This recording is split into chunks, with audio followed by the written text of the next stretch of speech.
Thank you very much, Pierre-Marie. Is it working? Okay, thank you. I invite now Gijs, Isabel, and Céline to join me here on the panel. I hope you are a little bit frustrated by the fact that we have not been able to ask Pierre-Marie any questions, but hopefully we will tackle some of your questions during this panel. So I'm delighted to have here by my side Gijs from the European Commission. You are the Director for Sustainability at DG Agri. Then we have Céline, who is a Policy Officer at CEJA, the EU Young Farmers Organization. I'm sure most of you know CEJA as well. And finally, Isabel, who is a researcher in the Agri-Food Research and Technology Center of Aragon in Spain. And you're also the Vice President of the Animal Task Force, which is a private-public partnership dedicated to promoting a sustainable and competitive livestock in the European Union. Are you fine with those presentations, or is there any words you would like to add? Okay. So we are going to jump on very quickly on, I would say, one of the core questions that Pierre-Marie raised is the fact that we at IDRI worked mainly, at least in that case, on the French meat sector. But we are here in Brussels, and the question is to which extent there are lessons to be learned from the outcomes of our work at French level for the EU as a whole or for other member states. To which extent does this presentation resonate for the EU? And I think I would like to give you the floor first, Gijs, if you agree, on answering that question. Thank you very much. So quite a challenge. Thank you very much for the invitation, and Pierre-Marie, thank you for the extensive introduction. So I think it's fair to say that it resonates well, in the sense that it raises a lot of the important questions. And in terms of your question about, there was a lot on France, of course, but also at the beginning we saw a lot of graphs and slides on the European situation. And I think it's fair to say that also for the EU as a whole, the analysis that you've done for France is extremely relevant. And I'm actually quite happy that 5 years ago we sort of launched this pathway a project as part of Horizon. I understand as part of the Horizon, because now we have great results at the right time for the livestock strategy that the Commission is preparing in second quarter of this year. A lot of engagement with stakeholders in member states is ongoing to make this strategy not a document from the Commission that drops like that, but that's really built on the basis of a lot of engagement with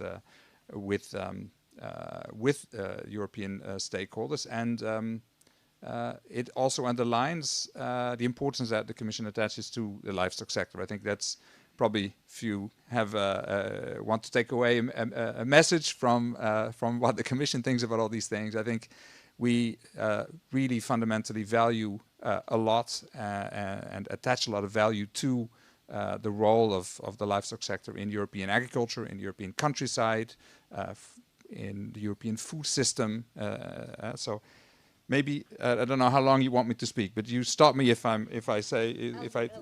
So I think one of the interesting observations, or one of the thoughts I had when listening to the presentation, is that if you think about the competitiveness of the French livestock sector compared to those in other member states, we're really talking about the competitiveness of industrial clusters to some extent, right? We are looking at are the Polish poultry producers more efficient or more competitive than those in France or those in some other member states. So in that sense, this is about industrial optimization, cost reductions, knowledge. How can you? We see that also, I think, in a lot of other economic sectors, that sometimes you have places where clusters really reinforce themselves.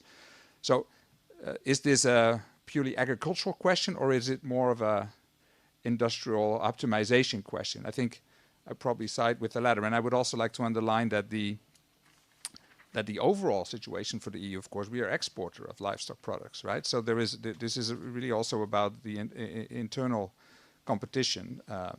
The bigger question that I find interesting is really on on the trend that we see really in the EU, and which you have shown this morning, is the rapid decline of mixed farms, rapid decline of extensive livestock farms. The smaller farms, of course, are more vulnerable even.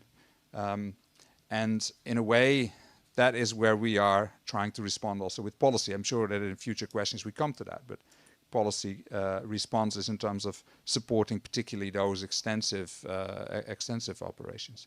I don't know, shall I stop here? And I'm happy to come in on yeah, and we will come Thank back indeed to the policy question. We will also come back to the question that you raised about the industrial optimization, which I think really much refers to Pierre-Marie's first big question about the spatial distribution of livestock. But first, I would like to also give the floor to Isabel.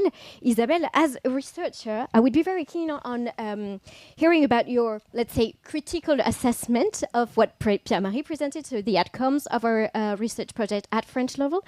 But also, could you tell us about the eventual extent to which this work could inspire other types of researches or other types of studies at EU level? Yes, thanks. It's on? Okay, sorry.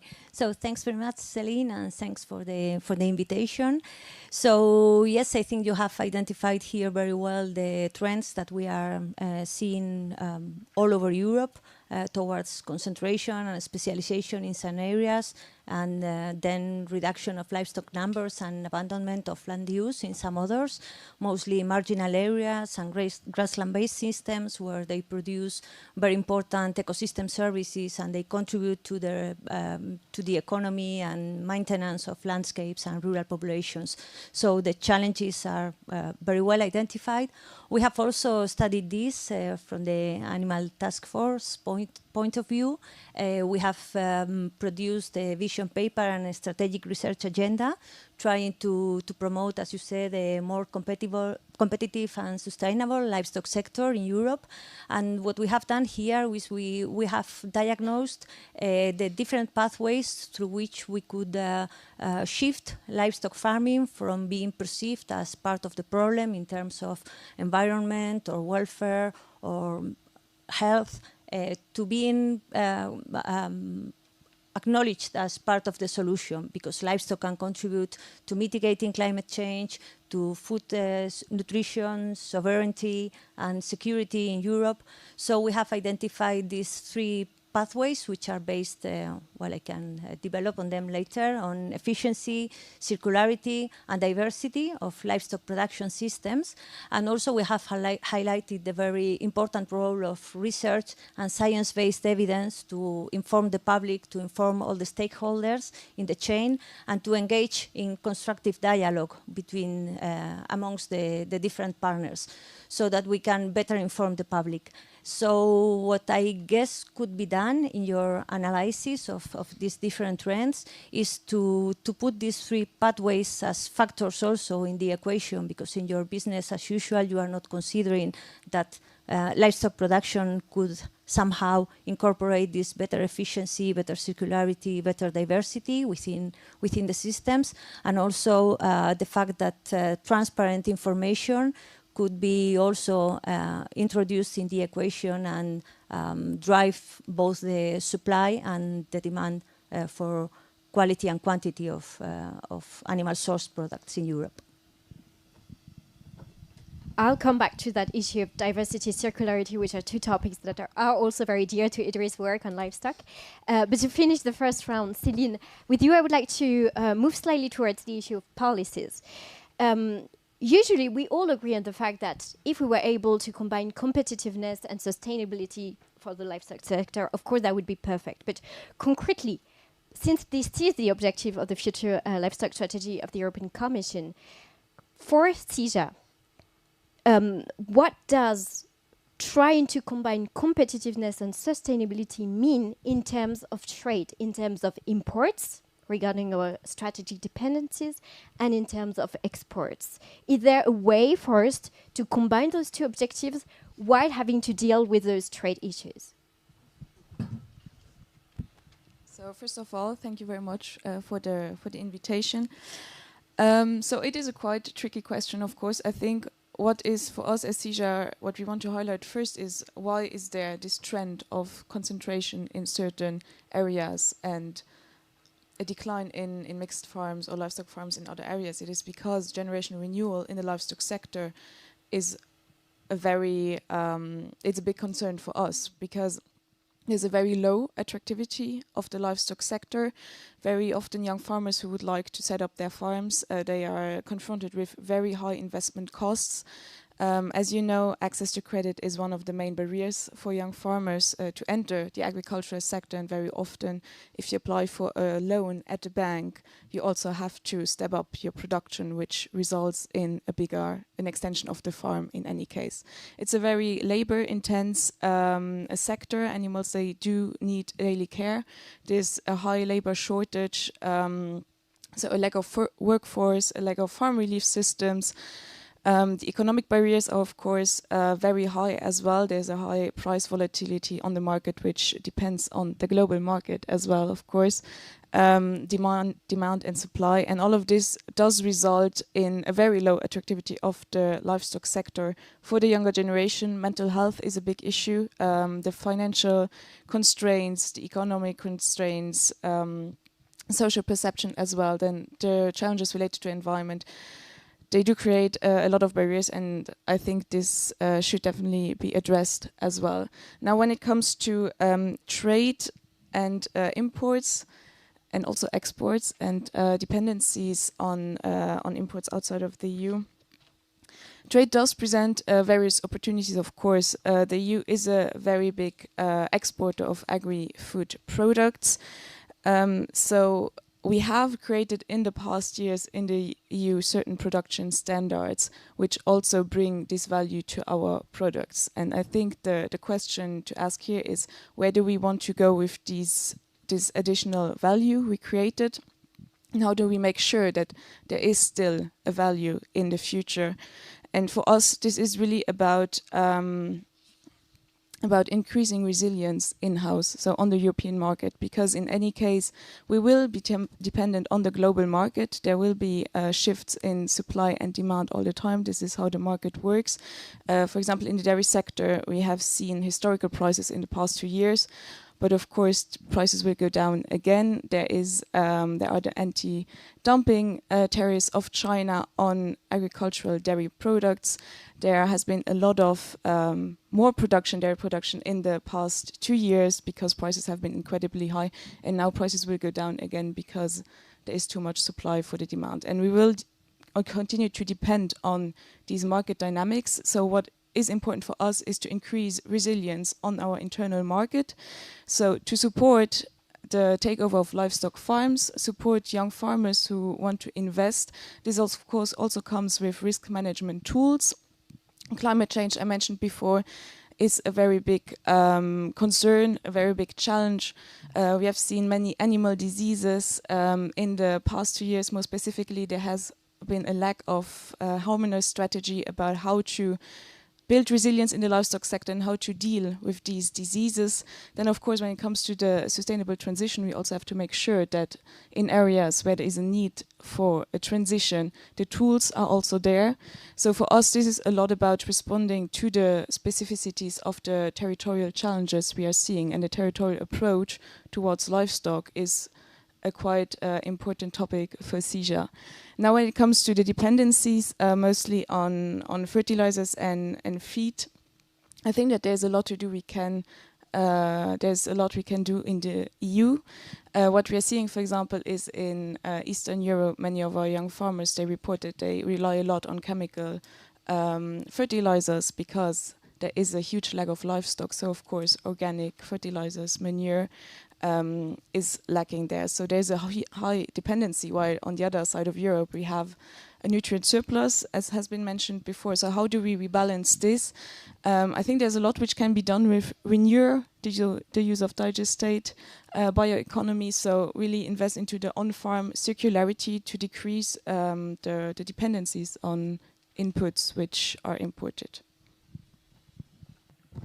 Perfect, thank you. You mentioned the territorial approach, so that offers me a perfect transition to that question of spatial distribution of livestock.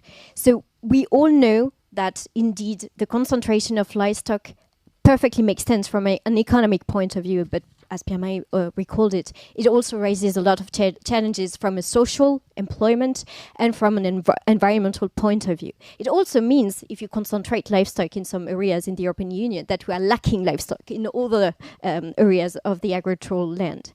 So, Reis, to which extent that issue of livestock concentration is something that could be politically tackled? To which extent there is space, a political space, to put on the agenda the issue of a spatial redistribution of livestock within the European Union? So this is the key question today, I guess, right? So, and thank you for asking to me first. Now this is the difficult one. So I think I can be very brave and say yes, but I think it's very difficult to beat the market. So I think we have to be honest that there are market forces that are difficult to tackle for public policy. But there is, I think, a number of, well, first maybe on the problem analysis. I think there we see the same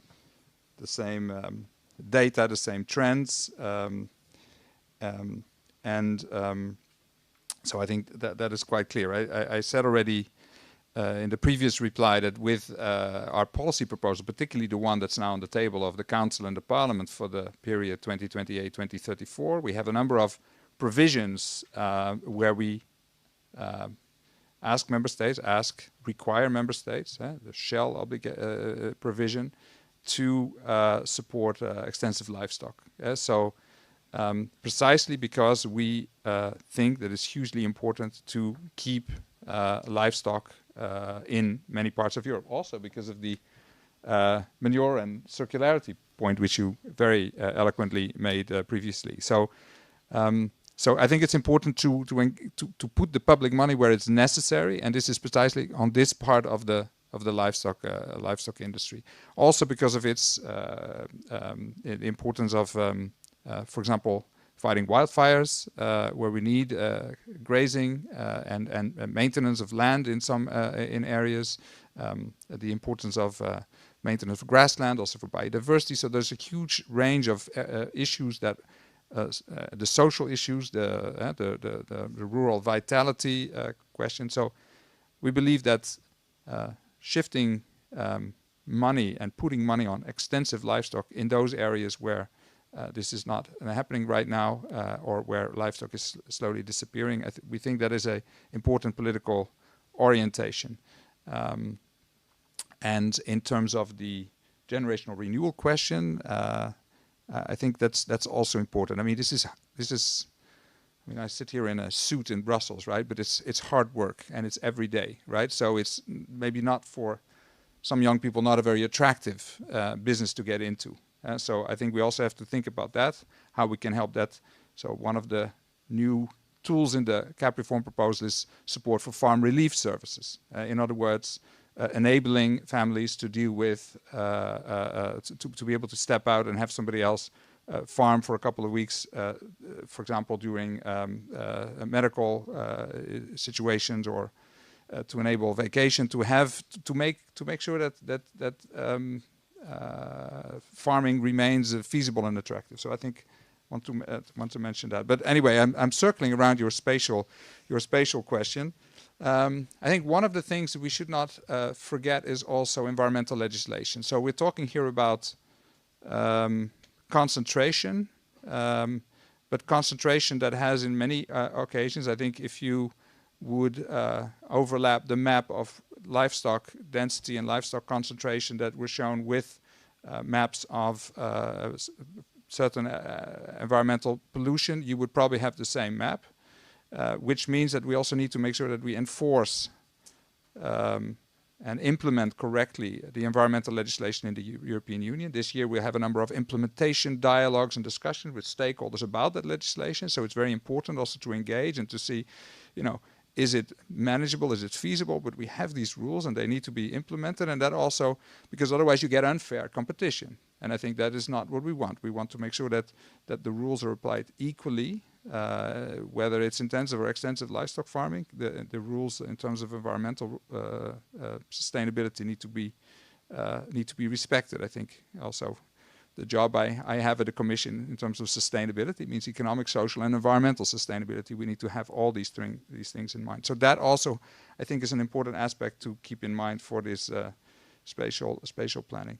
Maybe the best answer I can give, and then I will stop, knowing that I've circled around it. I think we can't say from Brussels this needs to go here and that needs to go there. But with our strategic plans for the common agricultural policy that we have today, and with the national and regional partnership plans that we will have in the future, we are in fact telling member states to look at the way agriculture works in member states and in the larger member states, particularly in different regions, and to adjust the policy response of the common agricultural policy to the challenges there are.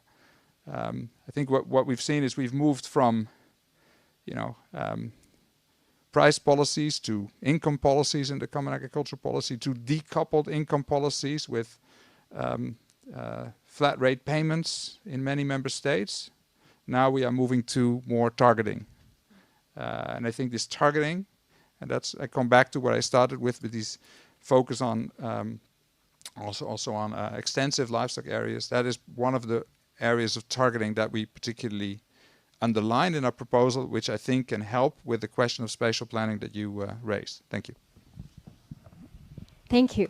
Céline, from what we heard from Reis, there are two things that I would like you to maybe react to. The first thing is that idea of better targeting payments, maybe especially supporting extensive livestock. To which extent, from CIJA point of view, could you agree on that idea of granting differentiated supports according to its territories or its models of livestock? So that would be my first question.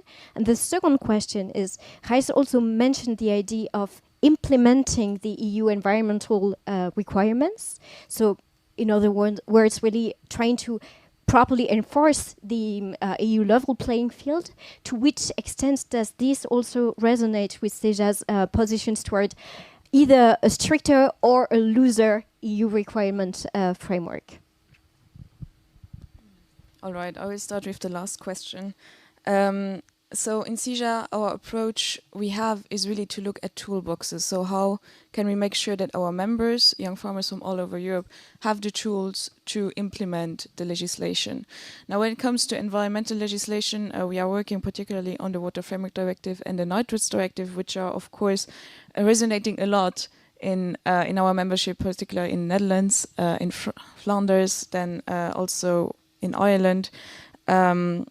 And what we were facing throughout the past months was that our members, they do struggle to actually reach the targets which are set, because they feel that, first of all, there is a lack of communication or involvement of farmers and young farmers more specifically when developing, for example, manure action plans. We had this in Flanders, where our young farmers, they reported that there are higher and higher targets set, but the tools to actually reach the objectives, they are not put on the table. So they feel left alone. There's, of course, a lot of pressure, as I mentioned before already, on mental health already, in any case, in livestock sectors. Now, this does not help if you feel that your authorities do not try to consult you when establishing plans. So for us, this is really about the toolbox we can develop to reach the targets. We have looked into technologies for manure management, on-farm nutrient monitoring, so things which do already exist but which are not necessarily put on the table in the member states for the agricultural sector.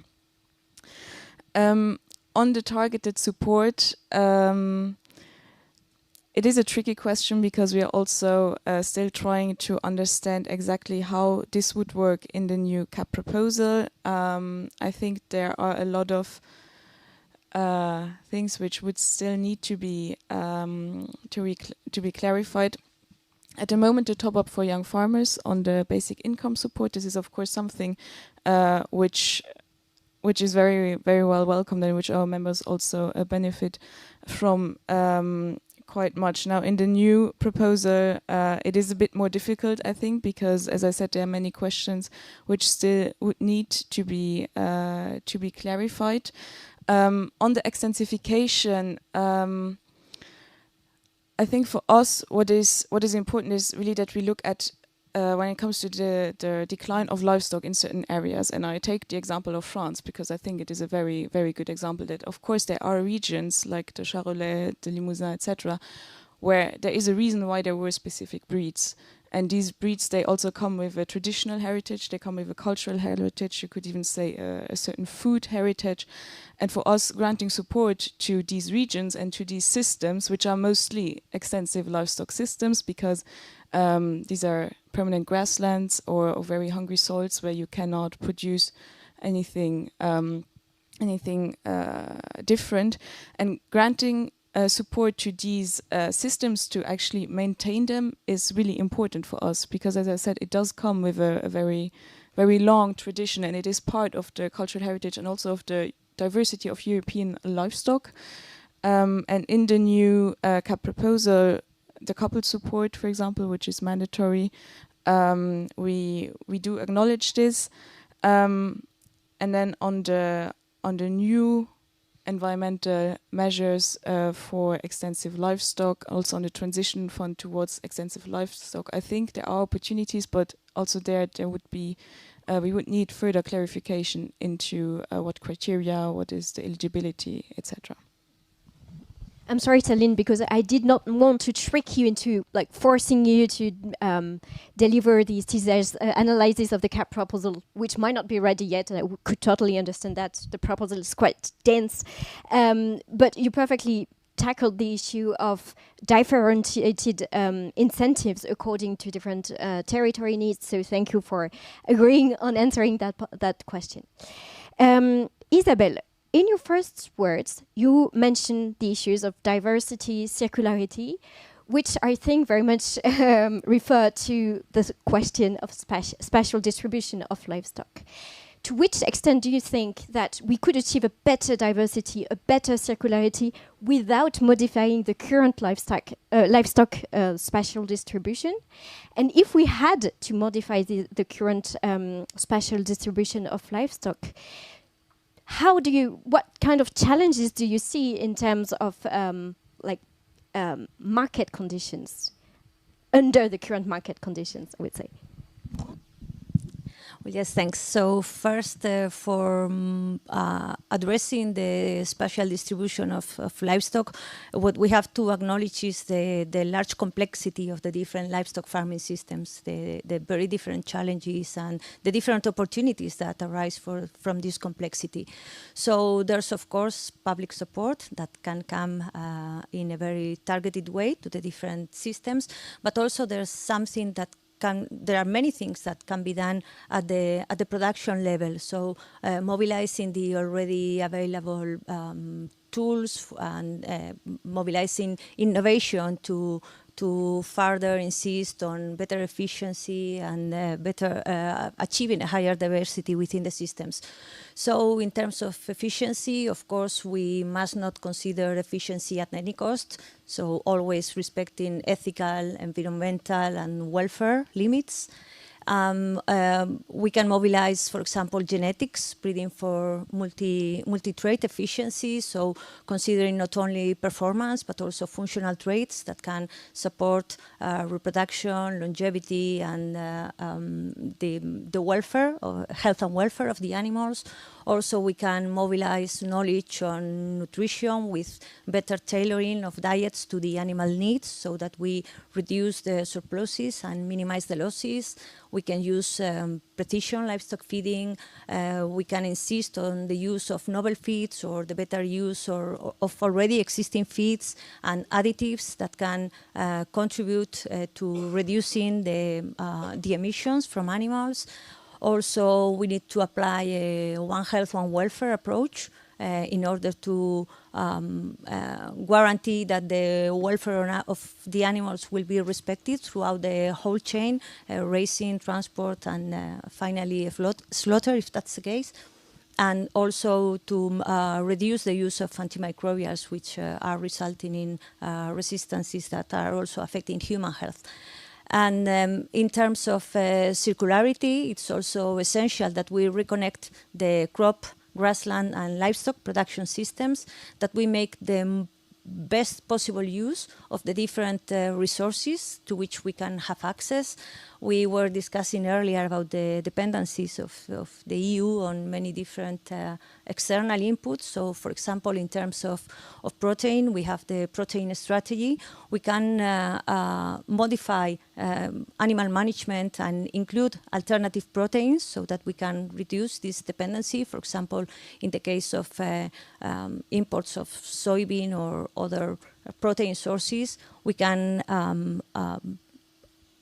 improve the use of existing crops that we already have in the European Union, like legume forages or pulses that can be incorporated into the animal diets at a costly effective way, and also contribute to a better efficiency of use of protein within the animal metabolism, and a reduction of emissions, and closing all these loops, all these cycles. Also, we can use very different crops and byproducts from the agro-industry. So, for example, we have very good experiences on incorporating byproducts from the wine, the olive, the oil industry, fruit industries, vegetables, and also former feed products that can be very efficiently used by the animals. And in this process, they also produce this manure that can be valorized as direct fertilizer or used for nutrient extraction and even for biogas for energy production. So we can imagine a cascading use in which feeds are first used to feed the animals, then produce the animal products, which are not only food, but also many other products and ecosystem services, and then produce energy. And it's very important to enhance this circularity within our systems. And finally, we were discussing biodiversity. Biodiversity is the key driver of resilience, because it's what drives the adaptive capacity of animals, of farming systems to any challenge. At the animal level, we have breed diversity, but also within breed diversity. At the farm system level, or territory level, wide diversity can help minimize the risk and produce a large array of different ecosystem services. So carbon sequestration in grasslands and manure production in other systems, prevention of risks of erosions or wildfires. And also product diversification is very important at the farm and the territory level, because it supports the resilience of the system, the economic resilience. Perfect, thank you. Maybe a follow-up question to you, Isabel. If I understood it correctly, as a vice president of the Animal Task Force, your role may be to give some advice to the European Commission as regards livestock. And because the European Commission is preparing this livestock strategy, could you help us to identify maybe one or two concerns that you really would like the livestock strategy to tackle? I do not ask you, maybe if you have some perfect proposals to deliver, feel free to do it, but at least what are for you the one or two core issues, core questions that the future livestock strategy should not miss out? Well, I wish that I had the silver bullet, but I don't. I think that there are many different issues that have to be tackled simultaneously. So we need to have responsible livestock farming within a circular and resilient agri-food system, because it's just part of the system. We need to tackle emissions, climate mitigation, climate adaptation, welfare, the production of safe and healthy and nutrition animal source food, which is still very important in the diets of large shares of the population, because it delivers high quality protein and essential micronutrients, which are essentials for humans. And also, it's important that we consider that responsible consumption is also part of the system. So the delivery of transparent information to the general public is also going to be very important in designing this.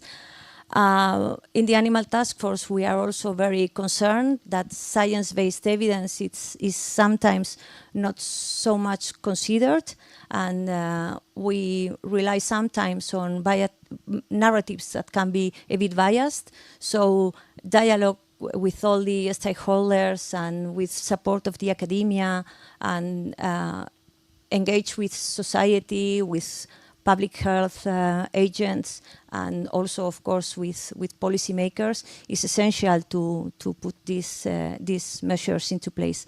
So I wish, as I said, that I had the silver bullet, but that's it. Good enough, thank you.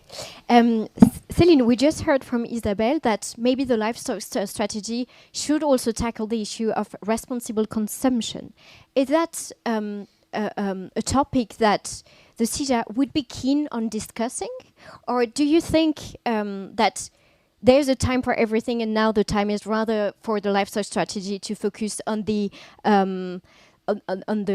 upper range of the food chain, i.e. farms and maybe processors? So to which extent would you like the livestock strategy to be quite a comprehensive strategy going from the production, from the farm to fork, let's say?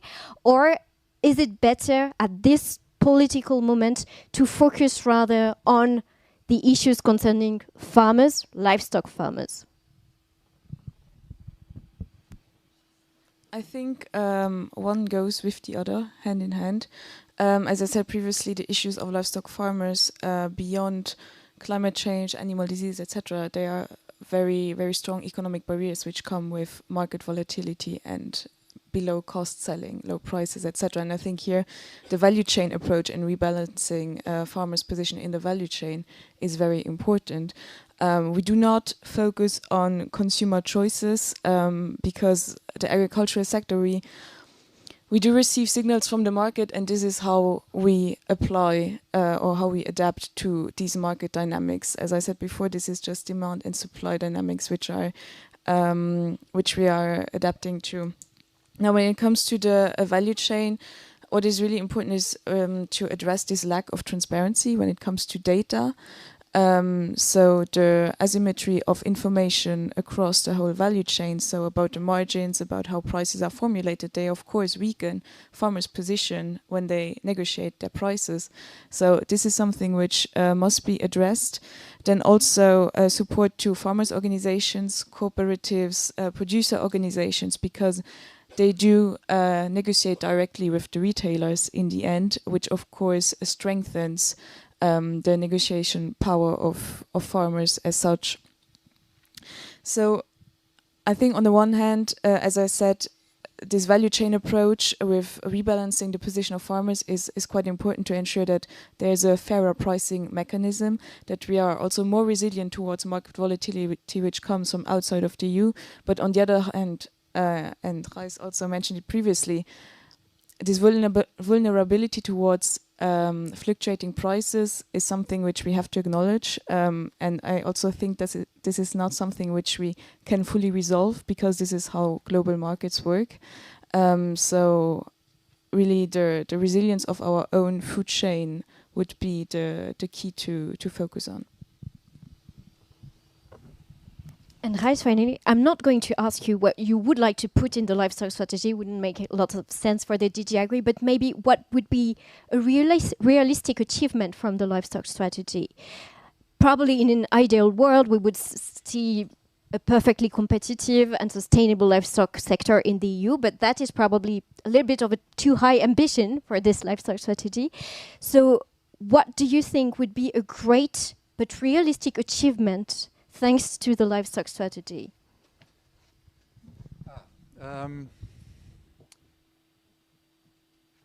I think, can I start with demand? Because in the end, you know, it's to tag on to the question that you just answered. It's all about making sure that the population has the right food, the food that they like to eat, and agriculture is there. We since the 1990s, since 1992, we talk about market orientation, and this was always this concept came from. Of course, really the supply needs to be oriented towards the market, but market orientation is really also what do people want to buy? What do they want to eat? And I think so. I think livestock products, and we've seen some figures on demand trends. Demand trends are there's changes in demand, but it's not overall going down for livestock products.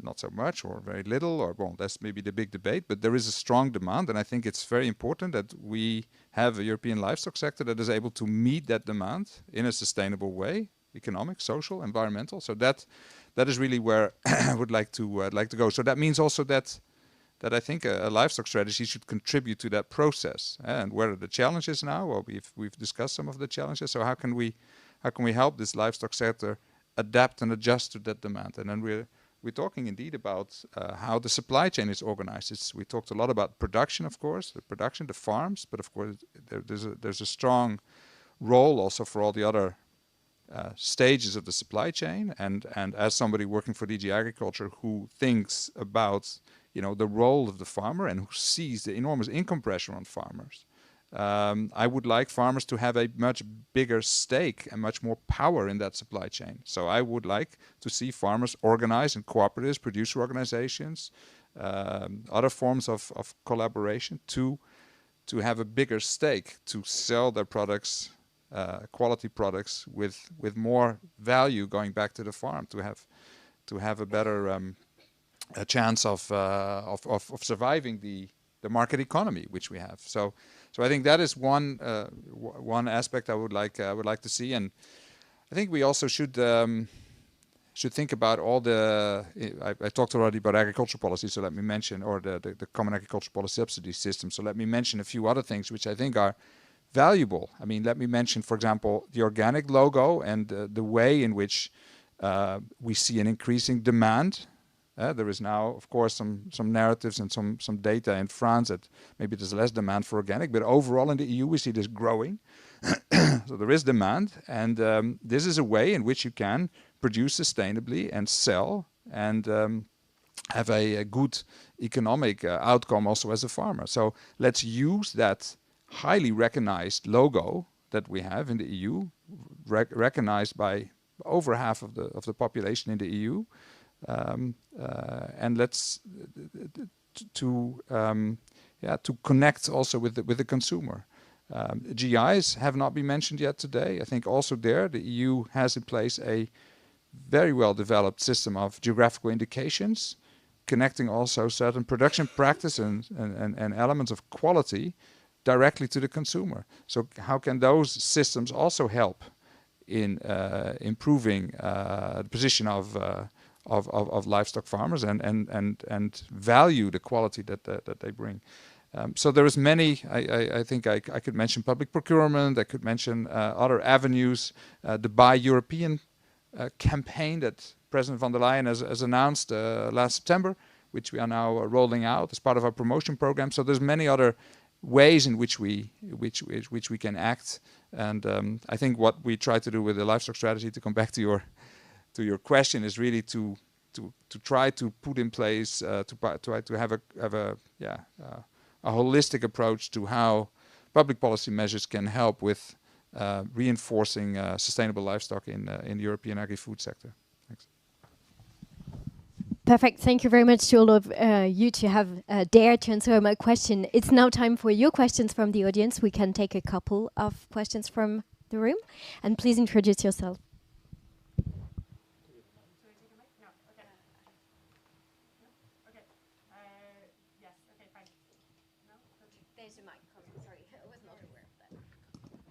Hi, I don't think this works. Hello. Okay. Yes, my name is Julia Christian. I work for the NGO Fern.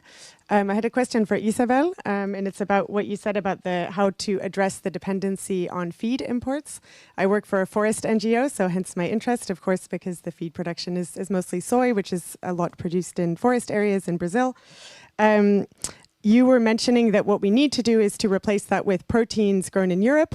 But from my understanding, the reason we use so much imported soy is that imported GMO soy is so much cheaper than anything that we could produce in Europe. And so there's really not the potential for Europe-grown proteins to replace anywhere outside of the non-price sensitive markets like organic and labeled markets, imported GMO soy as feed. So I wonder, do you really see this as a realistic solution to the imported soy problem? I think it can be part of the solution. Of course, it needs to be cost effective, and in some scenarios, maybe it's not. But it can at least partially replace some of the soy, because, for example, when we are talking about pulses, they do not only supply protein, they also supply energy, so they can also replace some other components of the diet. There are also refined proteins from pulses that can be part of the solution, not directly pulse grains as such. And of course, in diets where the protein demands are really high, it's very difficult to meet these demands with pulses, which have, of course, apart from maybe higher price in comparison to imported soybean, a lower protein content. But in some others which are not so demanding, they can very efficiently replace that. And at least we have examples of that, especially in ruminant diets, in which solutions, including pulses, have been very effective in replacing soybean and cereals in the diets of intensively fed animals.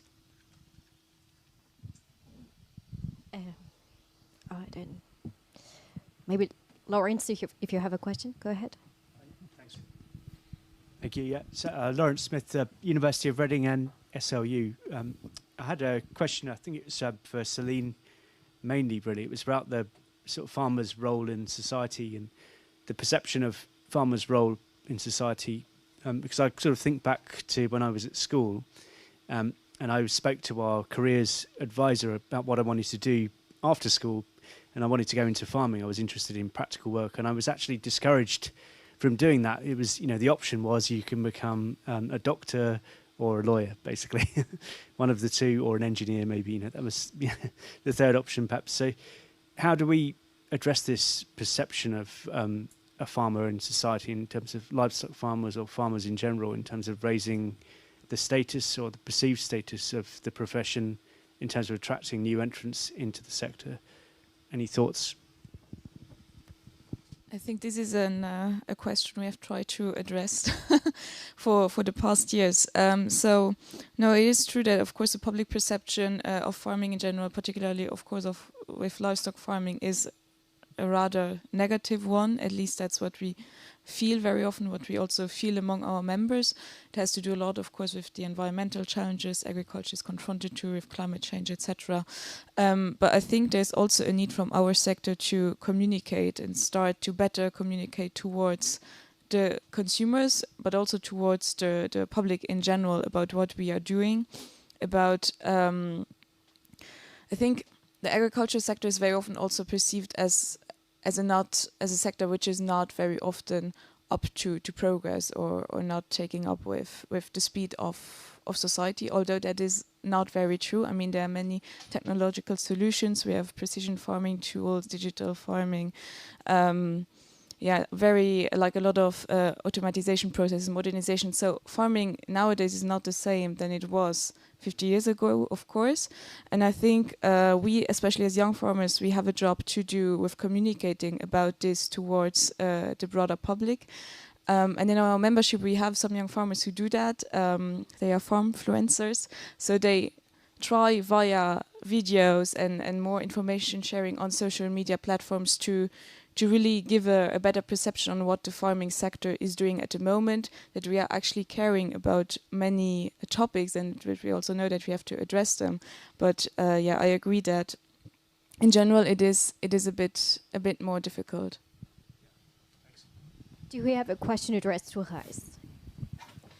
I think Eric had his hand raised first. Thank you. I'm Eric Gall from IFOAM Organics Europe, so I represent the organic sector. And of course, in the organic sector, we we are convinced that the livestock sector can play a very important role for the attractivity, the competitivity of our rural areas. It's a huge part of our culture in Europe as well. Of course, you have different methods of productions. Some have a negative impact, some have a tremendous positive impact. But in a system where farmers face global competition and where the negative externalities are not reflected in the price, it's very clear for us that farmers who engage into sustainability schemes, like organic or others, need a proper support and need fair prices, like some of you said. So this needs to be part of the answer from public policy, but also from the market. And so my question is, isn't it time for even more ambitious demand-side policies? You mentioned transparency. Reis, thank you for mentioning public procurements and the role of quality schemes like organic as well. But when you look at the data, what people buy, I mean, people buy in supermarket, but a big part of the demand comes from the food industry, processors, the catering sector as well. As far as I know, they are the ones buying chicken from Ukraine or Brazil and so on. So are there ways that policy can address this part of the demand for the benefit of our farmers and our countryside? That's for me. All right. Thanks for the question. I think maybe I like this term commodification that was in the presentation of Pierre-Marie. So this whole notion that we are more and more eating standardized bits of meat, processed or other, lots of other bits of the animal are losing value, or we are looking for export markets where maybe those parts are still valued. So so demand is, I think that that's an important aspect to think about when thinking about demand, as well as urbanization. So we are increasingly in urban societies. The way we consume and the way we are, I think, connected to agriculture or life in the countryside is different. So I think we have to keep that in mind when thinking about demand. Your question was, do we need more ambitious? Can we have more ambitious demand-side measures? I think there is political feasibility. I think it's probably not very high. And also there's questions of subsidiarity. In our Vision for Agriculture and Food of last year, we really identified that there was a number of actions that can be taken at the level of member states. And we encourage member states also to do that, while at the same time realizing that there is the need for some coordination and exchange at European level. When I'm thinking about earlier the point on taxation was mentioned, I doubt that we will see unanimity on taxation at EU level linked to consumption of livestock products, for example. So I think that's really where member states can, within the context of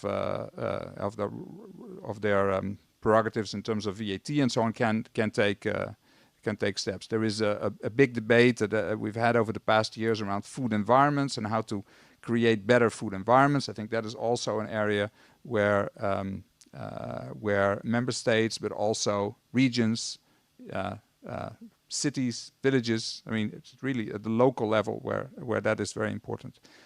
What I do want to underline is that we do a lot on what we can call demand-side measures at the EU level, food information to consumers, important legislation that is out there. We have our promotion programs, we have the quality schemes, we have a lot of norms around that regulate the internal market.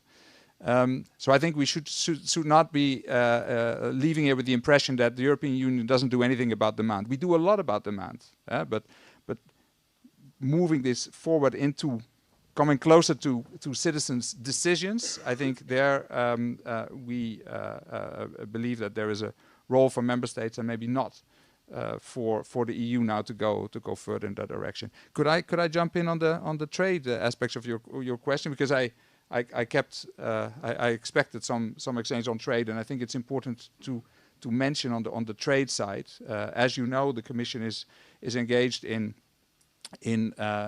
making sure that what comes in meets the rules that are in the EU. We have launched impact assessments on that to back up the political orientation with analysis, which ultimately should result also in legislation.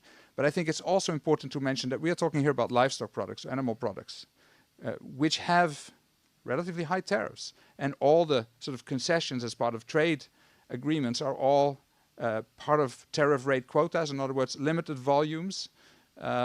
So we are talking about a sector which is today, and I think will continue to be, protected at a relatively high level. And I think that's a good thing, because if you think about, you asked earlier about what should be in the strategy on livestock. Yeah, livestock production for European consumption needs to be in the EU. And yes, we need to trade, so we need to engage with other parts of the world. We need this also for our strategic relations with other parts of the world. We all know about the geopolitical difficulties the globe is facing at the moment, but we need to keep agricultural production in the EU, and we need to have a good and remunerative livestock sector in the EU. And that's why it's important that these sectors continue to be regarded as sensitive sectors also in the trade context. Thanks. Thank you very much, Isabel, Céline, and Gijs. We have to stop there for this panel so that we can keep the same amount of time for the second one. I think they deserve a round of applause, if you agree. Thank you very much. Thank you. And so now we will move on towards our next panel. I invite Beate, Ines, and Ziv to join me here.